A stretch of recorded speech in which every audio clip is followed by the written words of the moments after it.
Hi, welcome to 5 Minutes of Torah with B.I. Rabbi. I'm Rabbi Adam Stein. You can see, as I often am, I'm in a beautiful sunny outdoors. I think they're getting Douglas Park ready to have some beautiful new grass for the summer sports season. I just got back from New York. I was in New York City for some rabbinic meetings, the Rabbinical Assembly, the organization that Rabbi Infeld and Rabbi Blumen and I are part of. And as you have probably heard, New York was blanketed with smoke. The whole eastern seaboard was blanketed with smoke. Coming down from the fires in eastern Canada, there's some storms and winds brought the smoke right down, and New York City was just covered with it. Anytime I went outside on Monday, and especially Tuesday and Wednesday, it was just really smoky. My wife says I'm lucky that I got out on a flight from New York, went through Chicago and then Seattle and finally here on Thursday morning. And I've been thinking, as I was reading things, as I was traveling, reading some articles, there was something that stuck in my head. Might have been earlier this week or even last week.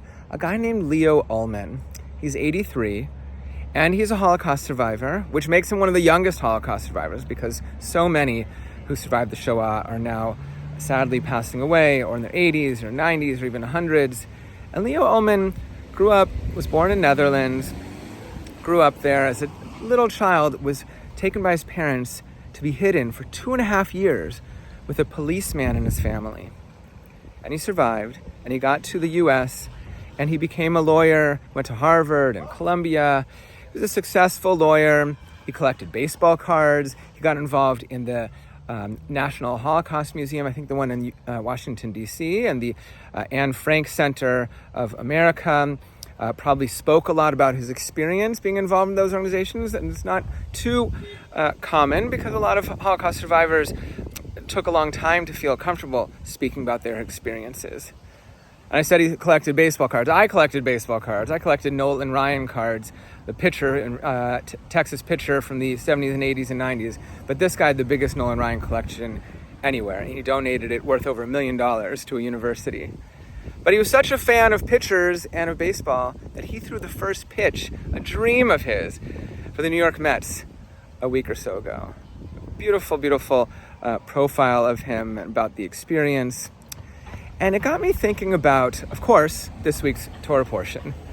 An old friend of mine, Rabbi Shalom Cantor, shared something recently, pointed out that we see in this week's Torah portion, Baha'alotecha, that Moses has really gone through some transformation and growth throughout the Torah, from beginning of Exodus, when we first meet him as a baby and a child, throughout his time as a leader in Exodus and Leviticus, Vayikra, and now we're in the book of Numbers, Bamidbar.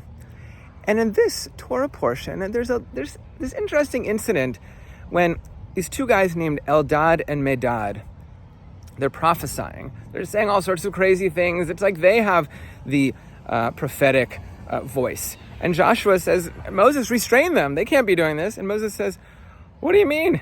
Hey, wouldn't it be great? Would that all sorts of people were prophesying and had the prophetic spirit of God like I do? I'm happy to share this prophetic ability that I have. What a great thing that he can open up and share that. I was reading about Rabbi Joseph Soloveitchik, a major rabbi in the Orthodox world, modern Orthodox world in the 20th century, in the US and Canada and Australia and Israel and in the English-speaking world and even beyond. He's referred to just as the Rav because he was such a major force in the past century. And he writes in his essay called The Lonely Man of Faith, very famous work that he published in 1965. He writes about Adam 1 and Adam 2. Adam 1 and Adam 2 from the Genesis. And Adam 1 is all about sort of the here and now and the stuff and the materials and commercialism, you might say. And Adam 2 is more about spirituality and connection. And Soloveitchik wonders if there's room for Adam 2 in 1965 or now in the 2020s. And I think Moses shows us, and Leo Allman shows us, that there's room for both. There's room for merging these parts of ourselves and for growth and for getting to a place when we can throw out the first pitch at a baseball game. I hope we all have the opportunity to learn from the Leo Allmans of the world and the Moseses of our tradition. And I hope you'll join us for Shabbat this week and every week. And coming up at the end of this summer, Slichot. And it was great to see so many of you at our gala. Shabbat Shalom.